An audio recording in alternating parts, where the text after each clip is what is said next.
இமயமலையாகாமல் எனது உயிர் போகாது. சூரியன் தூங்கலாம், எனது விழி தூங்காது.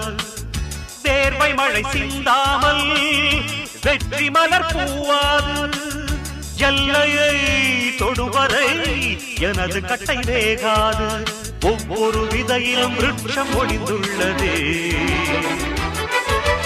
ஒவ்வொரு விடியலும் எனது பெயர் சொல்லுதே. பணம் புகழும் உனது கண்ணை மறைக்கிறதே.